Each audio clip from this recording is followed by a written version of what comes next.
The European Commission's Metaverse strategy is slated to drop later today. Joining us now to discuss is the editor of Brussels-based website and research initiative Metaverse EU, Patrick Grady. Welcome, Patrick. So, what is the European Commission's Metaverse strategy? Why does the European Commission need a Metaverse strategy? What does it say? What's the TLDR?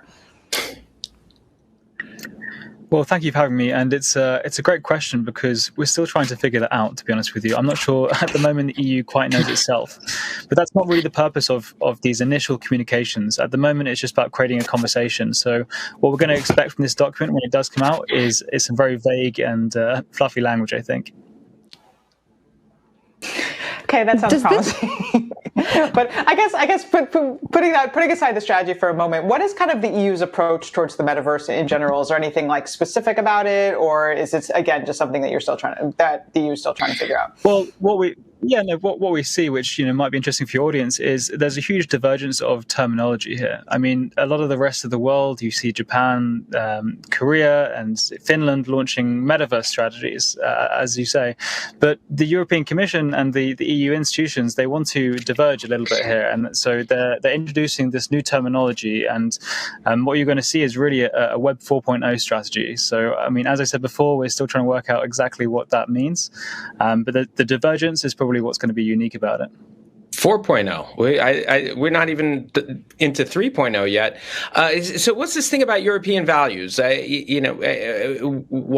does it, how does it differ from other values out there? I noticed that there's something about wanting to encourage or maintain European values. Does that mean, like, I don't know, selling weed in Amsterdam and stuff like that? What exactly are they trying to do here?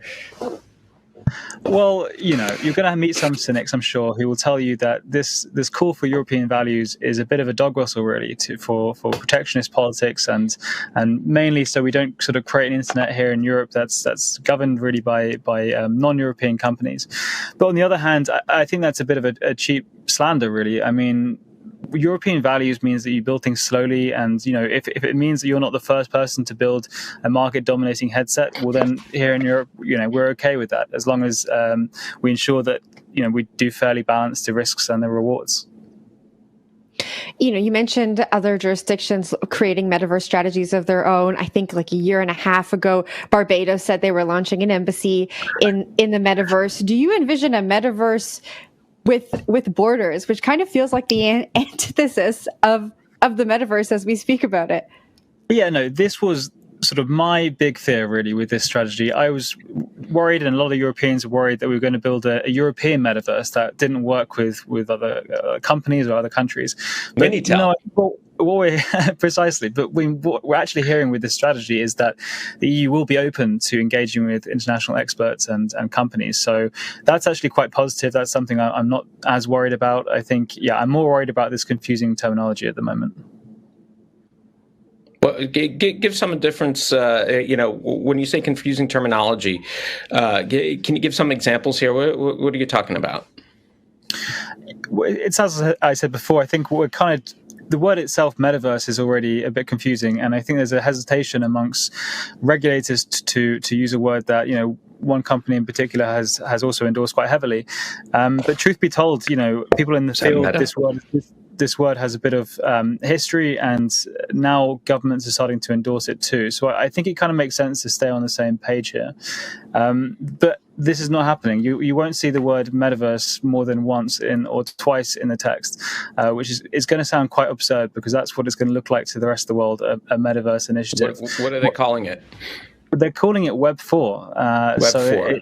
So they've already skipped. Okay, so that explains they skipped Web 3. They went to Web 4, and that's basically metaverse. So what's Web 3? Is that like I don't understand what they're calling that then. To me, it sounds like there's been a conflation with this fourth industrial revolution. So that, we're in the society 4.0 or something like this. Oh God! But look, you try and find literature justifying this terminology, and you won't be able to. Try and find papers about the metaverse, and there are papers that have done, meta studies of 160 definitions. So it's kind of a bit absurd for this divergence. And I promise you that that is the feeling inside here in Brussels. Yeah, it's European values indeed. All right, we've talked about Metaverse, we've talked about Web4, so it just makes sense that we ask about AI. Any mention of AI here?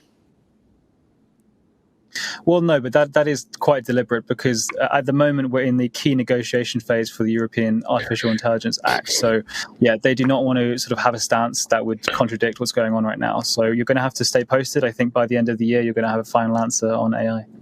Web 5. Web 5. I think Jack Dorsey's already taken us to Web 5. I mean, one thing that might be interesting as well is we were expecting it's the European Union there to be some sort of big regulatory hammer, and that's also not kind of the noise that's going to come out of this strategy. At the moment, the feeling is that the regulations, even the crypto MiCA, which I'm sure your audience are familiar with, it's sort of seen as okay for now. There's a wait and see feel to this strategy, I think. All right, Patrick, we're going to have to leave it there. Thanks so much for joining the show today. Thank you for having me. That was Metaverse EU editor Patrick Grady.